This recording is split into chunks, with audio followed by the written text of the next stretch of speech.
Hello, in this video we are going to see simulation of policy mix when price level is constant. In chapter 5 of the book that we are using, you can see the context in which this policy mix was used in United States in the recession of 2001. In this video we are going to focus on the simulation of this policy mix. In the short run, there are two effects. First, when price level is constant, in which the economy passes from this point to this point. In 1 minute we are going to see why. And there is a second effect when price level increases, and in this case the LM curve, this blue line, shift towards this pink LM curve, and the economy passes from this point to this point. This is the second effect. As we are going to deal in this video with P constant, which is the assumption in chapter 5, then we will go from this point to this point. We will see only the first effect, and we go from this point to this point when P is constant because there is a shift of the LM curve as a consequence of monetary policy and a shift of the IS curve as a consequence of a fiscal policy. This is what mix means. And then because of these two shifts, then the economy passes from this point to this point. So this is what we are going to see in this video. Okay, let's get started. So we are going to use policy mix, and then we will do what we have done in previous videos. We are going to increase government expenditure from 50 to 110 as we did before, and this is fiscal policy, expansionary fiscal policy, and we are going to increase money supply from 600 to 800. This is expansionary monetary policy, and we see the effect, which is what we have shown recently. There is a first effect that goes from here to here when price levels are constant, and then there is a second effect in which the economy goes from this point to this point when price level increases. In this video we are going to be the first part from here to here. So let's start from scratch, and now we are going to use policy mix, increasing government expenditure, increasing money supply, and now we will go step by step. So the first thing that we have is the IS curve that we have seen in previous video, that the intercept in the horizontal axis is 500. This is this 500. Then because there is an increase in government expenditure, it passed from 50 to 110. Then this 110 increases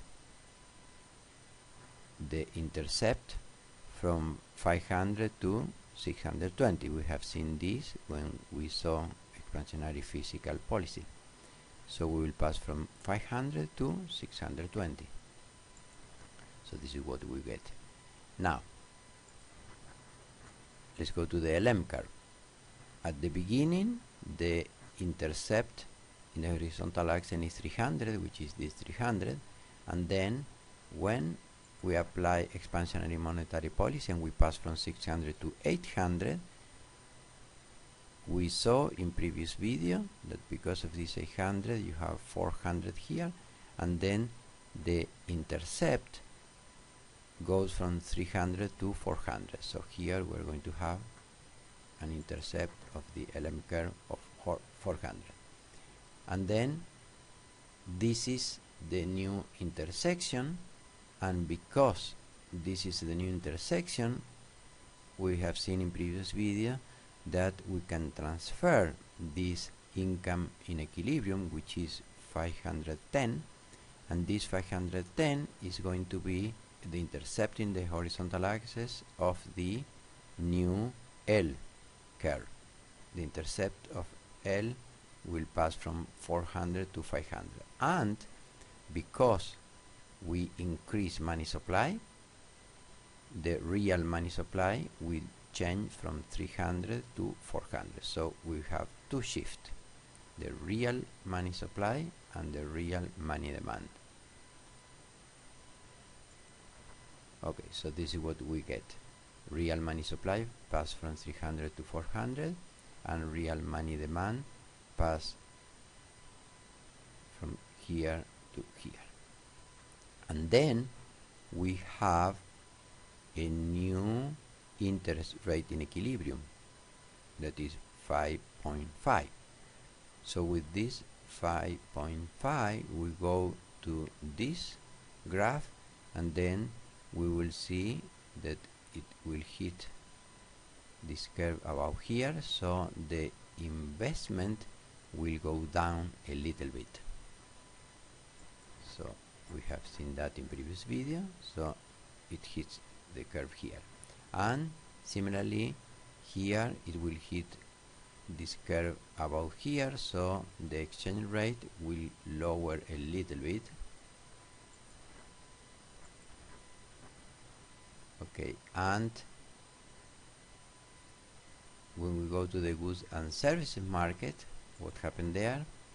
Well, here we have two things that change in the aggregate expenditure expression.